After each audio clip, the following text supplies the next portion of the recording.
Coming up on this edition of Sbu TV, we'll take a look at a local company's employment dispute and examine students' feelings toward security following the Northern Illinois shooting.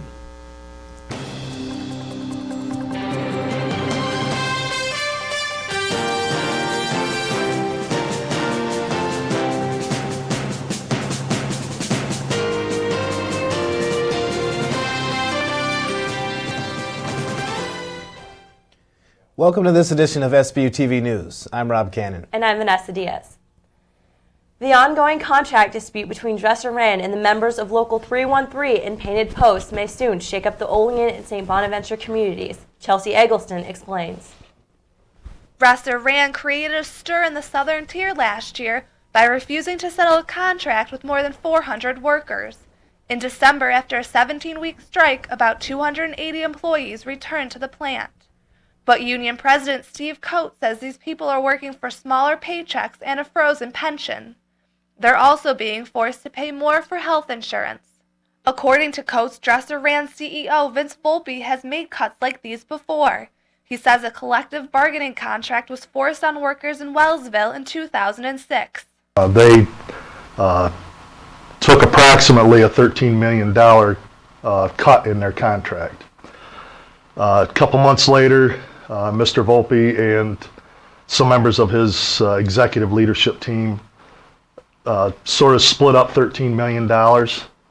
Coates warns other Dresser Rand employees might also feel the pinch. It's going to affect everybody. It's not just the people in the community in Painted Post. Olean is next. Their contract comes up in June. And the company already tried to get them into early negotiations. And they wanted them to take concessions. Dresser Rand officials declined to be interviewed on camera but released a lengthy statement. It said, in part, "We employ highly skilled employees, and in each of the 3 communities in upstate New York, Painted Post, Wellsville, and Olean, our employees' wages and benefits are in the top 10%. The St. Bonaventure community may also be affected. Coates said the union has plans to demonstrate here because of Volpe's position on the Board of Trustees. We think that there's kind of like a conflict between the values that are supposed to be represented here and his values as a CEO. The university had this response. St. Bonaventure is fortunate to benefit from Mr. Vince Volpe's inspired volunteer service on our Board of Trustees. But Coates doesn't agree. I think they should relieve him and send him packing. For Sbu TV, I'm Chelsea Eggleston. Volpe was appointed to St. Bonaventure's Board of Trustees in September of 2007. Last week, 6 students died and 18 were wounded in a shooting at Northern Illinois University. How is St. Bonaventure prepared, and how do the students feel? Jean Taylor takes a look. The recent rash of school shootings, including last week at Northern Illinois University and last year at Virginia Tech, has led St. Bonaventure to take new measures in keeping its campus safe. Last month was the first time our tactical team had ever been here on campus. Learned something about how many students are here, the population. I think it was also great for the university to get a taste of our team. Some students feel relatively safe on St. Bonaventure's small rural campus. The doors are locked on most of the buildings, and it's pretty much a campus where like everybody knows everyone. So like I said, like if there are people on campus that look kind of suspicious, somebody is bound to report it. I feel very safe here. As opposed to most campuses, I haven't really heard of any kind of school violence. I know they have a text message service out. They have policies. I know in one of my journalism classes, the teacher went over ways to kind of what if a gunman comes in the room, or what if there's a gunman outside, what should we do? The university is focusing on alerting and directing students during an emergency, as well as identifying and solving problems before they turn into tragedies. The fact of the matter is violence is a bell-shaped curve, so there's a beginning, a middle, and an end. And in almost every one of these cases, there's a long build-up to the violent activity. Is there a way that we can reach out to any of the population who could be hurting, who could be mentally challenged, who could be emotionally under duress? Is there a way that we can reach them before they have any type of a breakdown? St. Bonaventure offers free counseling to all students. Those who notice warning signs of troubling behavior should not hesitate to seek help. Because every campus emergency differs, the first, best piece of advice is common sense. Fortunately, I can't tell you, do this and you're going to be okay, because each situation, unfortunately, is going to be different. For Sbu TV, I'm Jean Taylor. The first school shooting in the United States occurred 34 years ago at Olean High School. Before families sat down to dinner on February 17th, the government announced the largest frozen beef recall in U.S. history. It wasn't just the numbers that were disturbing, but the reason for the recall. I took a closer look.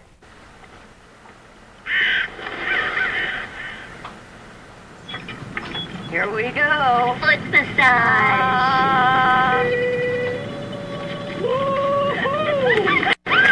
Okay. Oh, yeah, those never last long enough. Great cheese comes from happy cows. Happy cows come from California. That might be true for those cows in the commercial, but recently the Westland Hallmark Meat Company in California issued the largest beef recall in history. An undercover video released in late January showed workers abusing sick cows that couldn't walk.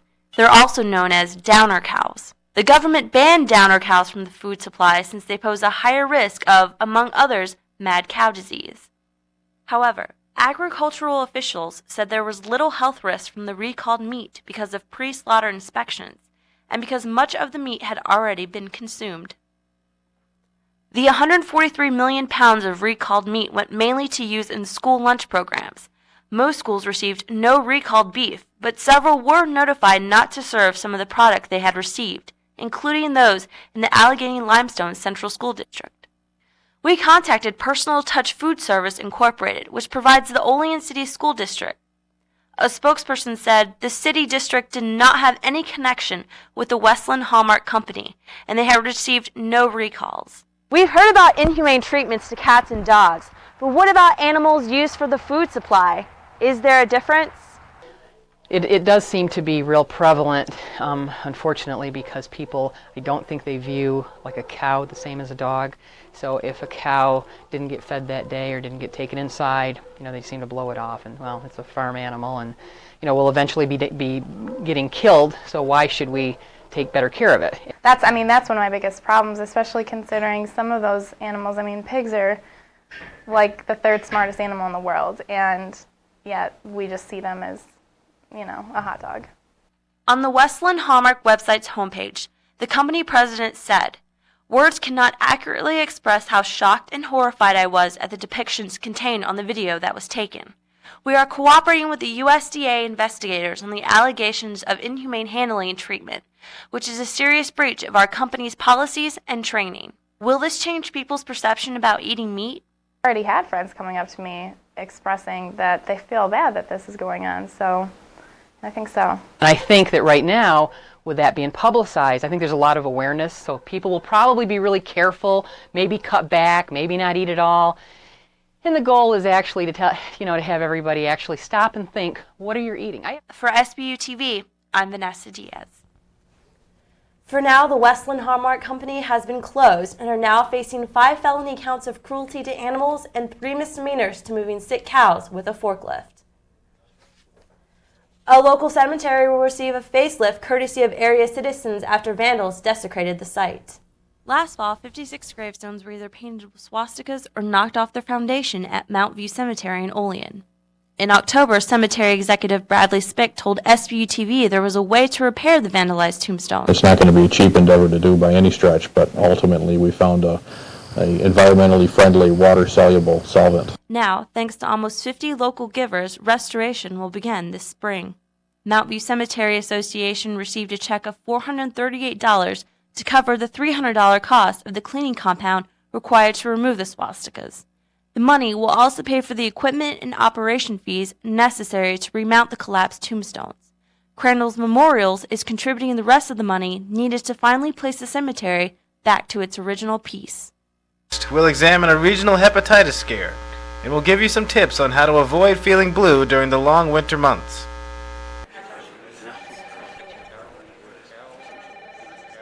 So you think you'll be able to start in 2 weeks? Absolutely.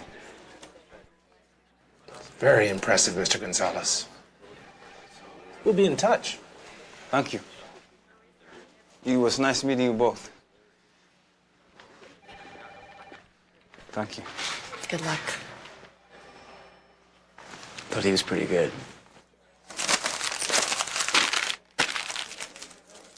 I think we've got enough color around here. 2 points. Anne, who's next?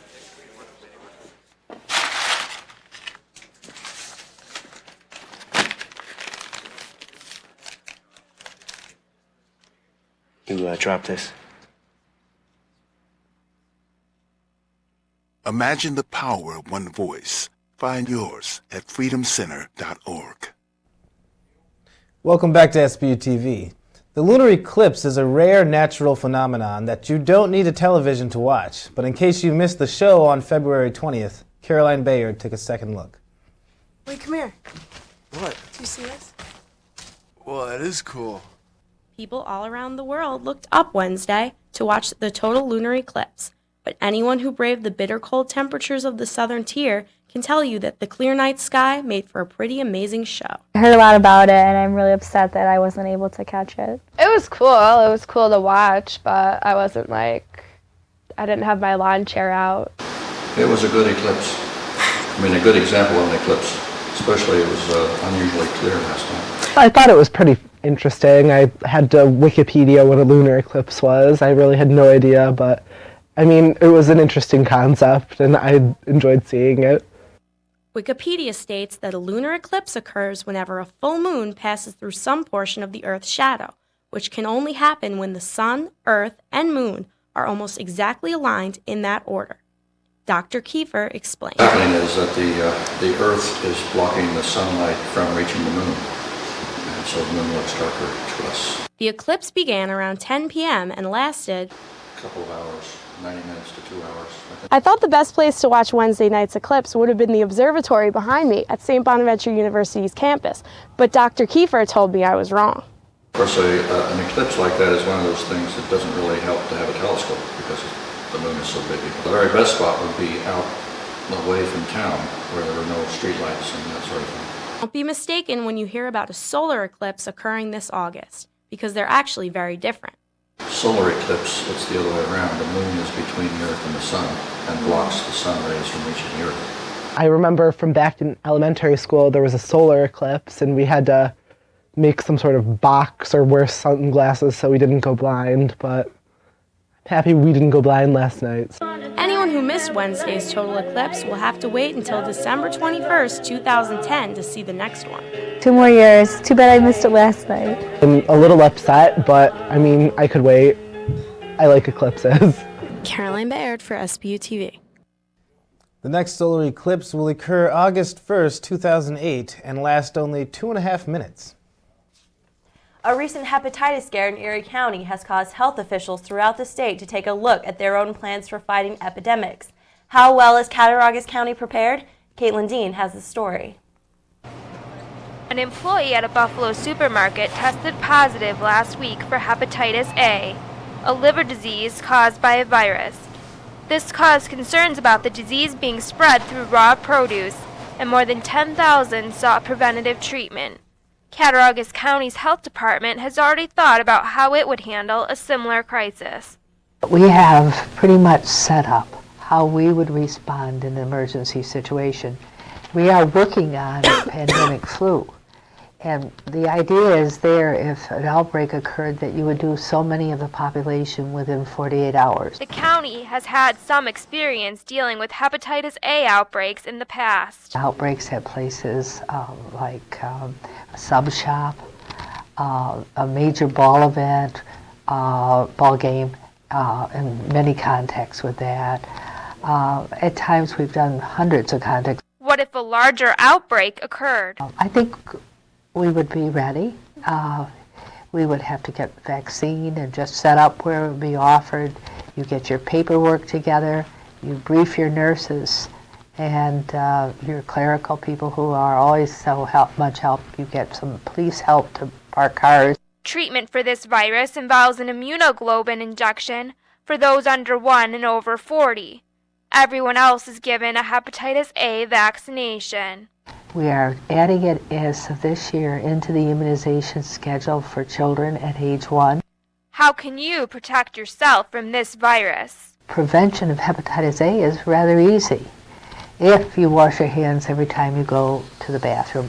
Because remember, it's spread by the fecal-oral route. To prevent your produce from becoming contaminated, it's recommended that you wash it thoroughly before serving. When a case does occur, moving quickly is key. What happens if you don't do it do it right away? You can get an epidemic without a lot of problems. For Sbu TV, I'm Kaitlyn Dean. For more information, you can visit the Centers for Disease Control's website at www.cdc.gov. A few Girl Scouts in Colorado learned a tough lesson about counterfeit money. A couple gave them a $100 bill for 2 boxes of cookies and change. The girls couldn't believe their luck until the bank told them the money was fake. CNN's Jacqueline Allen has the story. A Girl Scout rite of passage. I'm just going to put your change here. Selling cookies to raise money. But for the Girl Scouts of Troop 2121, the lesson in enterprise took a different turn after a couple handed them this Benjamin Franklin. They just said it's been through the wash, and then they got the cookies. A sweet deal, 2 boxes of cookies and more than $90 in change. The troop's cookie director later learned that $100 was bunk. It's frustrating that anyone would do it to anybody in the first place. To do it to children is just one step more. So if we hold this up, you can see that it's not long enough. Westminster police show us the counterfeiters didn't get the dimensions right, but the detail is not bad. They even put a fake identification mark. They don't have morals and ethics, and they'll stoop to such a level to take advantage of a group of young girls. Wow, that's really mean. But these girls say they've learned an important lesson, and if there were a badge for counterfeit detection, they could earn it now. We're not going to take any bills over 20 anymore. If you're feeling blue this time of year, it could be more serious than you think. Kaitlyn Sawyer reports. Winter may look like a wonderland to some Western New Yorkers, but others see it as a wasteland. The winter here is horrible. I definitely stay inside more. Oh, it's so cold, freezing. Can't go outside as much. I try to hibernate. I hate winter. SAD, which stands for Seasonal Affective Disorder, is a severe case of the winter blues. Dr. Roger Keener of St. Bonaventure's Counseling Center explains this condition. It's affected by the light, but it's also affected by the temperature. So as it's getting colder and it's also getting darker, I think that's when people start. 6% of Americans suffer from this disorder, and though it can be controlled with antidepressants, Rob DeFazio of St. Bonaventure's Richter Center offers some basic treatments. People and students, the more active you are, the better you generally feel. If you can fit some exercising in, it will help you feel better mentally, emotionally, physically. What you put in your body also affects your mood. Taking vitamins and eating a healthy diet can help prevent you from getting sad. Doing something that rewards the body. If you think you might have SAD, Dr. Keener suggests 4 steps to dealing with the condition. First, the awareness is that this could possibly happen, that I'm sensitive to change during this time of the year. So if you're aware of that, then you're going to prepare for it. So part of being aware, then you explore, you become prepared, then you understand who you are. For Sbu TV, I'm Kaitlyn Sawyer. For more information on seasonal affective disorder, go to www.clevelandclinic.org. We've all seen the fast food warnings of no shirt, no shoes, no service. Well, the rules might need to be changed after the following story. A Dunkin' Donuts cashier got a little more than what she bargained for when she handed a drive-thru customer his coffee and realized that he wasn't wearing any pants. CNN's Michelle Meredith has the story. According to police, the man pulled into the drive-thru at the Dunkin' Donuts on Lake Mary Boulevard, orders coffee. I need a medium coffee, cream, please. Simple enough, the employee hands it to him. Police say this is when things get a little strange. According to police, the customer then looked down. The clerk, who served him the coffee, looked down. That's when she noticed her customer was naked as a plucked bird. Was the gal upset? I think shocked would be the proper term for it. I know I would be. Apparently, the only thing the suspect has going for him is his car. He was driving a red Corvette.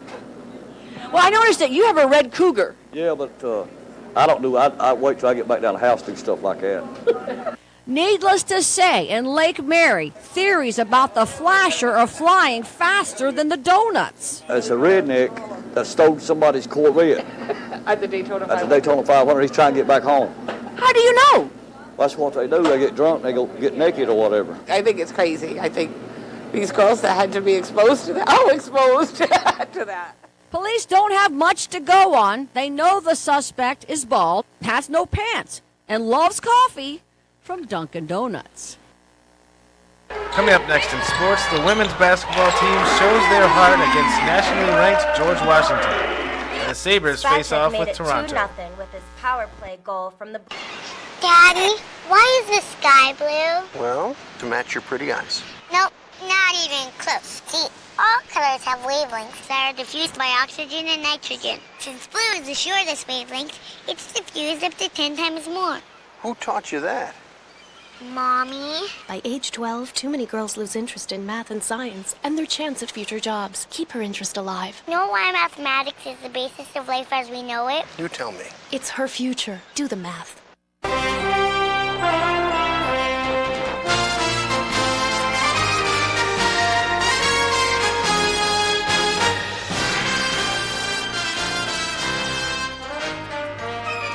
Welcome back to SBU TV. Kaitlin Sawyer joins us with sports. Thanks, Vanessa. The nationally ranked George Washington Colonials paid a visit to St. Bonaventure for a women's basketball matchup. The Colonials entered the game ranked 14th in the AP poll and 13th in the ESPN USA Today poll. But that wouldn't stop St. Bonaventure from coming out strong as junior forward Erica Schiffen hits a three-pointer to give Bonnies an early 3-2 lead. The Bonnies would go on a 21-4 run over an 8.5-minute span while grabbing 14 offensive rebounds in the first half. Sophomore forward Dana Mitchell snags the board and feeds freshman Kara Gustafson for the layup, giving the Bonnies a 22-16 lead. More on Gustafson later. Mitchell grabs another offensive rebound, and sophomore guard Andy Donath finds Kaitlyn Murray for the three, putting St. Bonaventure on top by 16 points. Then Schiffen drains a shot from beyond the arc with 28 seconds left in the half, giving the Bonnies a 20-point halftime lead over the heavily favored Colonials. To start the second, George Washington's Kimberly Beck finally gets on the board with this layup. She finished with 12 points on the night. 3 minutes later, Jessica Adar sinks the basket to pull the Colonials within 14. And here comes George Washington. Halfway through the second, Antalia Parrish hits 2 3-pointers in a row, and the Colonials trail by 4. With 4 minutes to go, the Bonnies lead by just 1 until Whitney Allen gives George Washington its first lead since the first basket of the game. But freshman guard Kara Gustafson was clutch for the Bonnies. Gustafson hit 1 of 2 from the foul line and sinks a jumper with just over 2 minutes to go, putting the brown and white up by 3. The Colonials would miss 2 chances to tie the game, and with 2 seconds on the clock, Sarah Jo Lawrence can't hit the 3. The Bonnies celebrated the upset win over number 14, George Washington. They've never stopped believing in what we do. Even when we've struggled, they've never stopped believing in what we do. And I think that result came through pretty big today. The win is the 17th of the season for the Bonnies, a new program record. 3 games remain before St. Bonaventure heads to Philadelphia for the Atlantic 10 tournament. Following the Bono women's upset of the Colonials, the men's basketball program recognized a pair of all-time greats. Before the men tipped off against George Washington, St. Bonaventure honored Essie Hollis and Earl Belcher by retiring the number 25, which both players wore during their careers in the brown and white. Belcher ranks second in St. Bonaventure's all-time scoring list, while Hollis ranks 5th. Both former players accumulated over 1,000 points and 500 rebounds over their respective careers. Their number was raised to the Riley Center rafters in front of over 5,000 fans. I'd like to thank everyone associated with the St. Bonaventure alumni, friends, and family, and also people that were real close to me. Asking for one. Okay, it's finally sinking in. Earl and I finally got our numbers up there and sinking in. Hollis' son Damien enjoyed the ceremony as a spectator before taking the floor as a colonial against his father's alma mater. He shot 6 of 8 from the field for a team-high 17 points, one away from his career high, to lead George Washington to an 80-71 victory over the Bonnies. The men faced the Temple Owls in the Riley Center Wednesday night. The Bonnies kept up with the Owls for the first 10 minutes. A 19-19 tie was shattered by Temple's sharpshooter Chris Clark, who calmly knocked down 3 separate long-range baskets. Michael Lee gets stuffed going up for this layup. And then deja vu on the next play, Lee ends up on the floor once again. A 24-5 run by the Owls left some fans discouraged, but the brown and white put together a redeeming 14-2 run of its own. Tyler Ralph sparked the run with this 3-pointer, and Matt Morgan came off the bench firing, netting 4 of his 13 points during the run. Zarion Ferretti could have cut the lead to 3 with this desperation shot, but it went in and out as time expired at the half. Ferretti brought the Bonnies within 4 to start the half, but Temple shot 53% from the field and 10 of 24 from beyond the arc. Clutch shooting by the Owls made their lead 18 at one point. The 96-82 defeat is the Bonnies' 4th in a row. The Brown and White have 2 more home games this season. The Buffalo Sabres are winning when it counts. A win at Toronto Thursday night will put them right in the Eastern Conference playoff mix. After a 4-3 overtime win against the Lightning that included a Thomas Vanek hat trick, the Sabres traveled up to face the Maple Leafs. Brian Campbell scored the first goal 2 minutes and 36 seconds into the game. His slap shot whizzed right by Vesa Toskala. Spacek made it 2-0 with his power play goal from the blue line. After a nifty goal by Nolan Pratt, Thomas Vanek set up Kotalik for this wrist shot that somehow trickled into the goal. Vanek, feeling generous this evening, assisted Derek Roy for Buffalo's second power play goal, making the game 4-1. With seconds left in the game, Kotalik scored this open net goal for his second one of the night.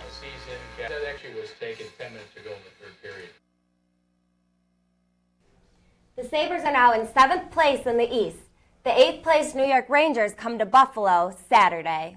And that's all for sports.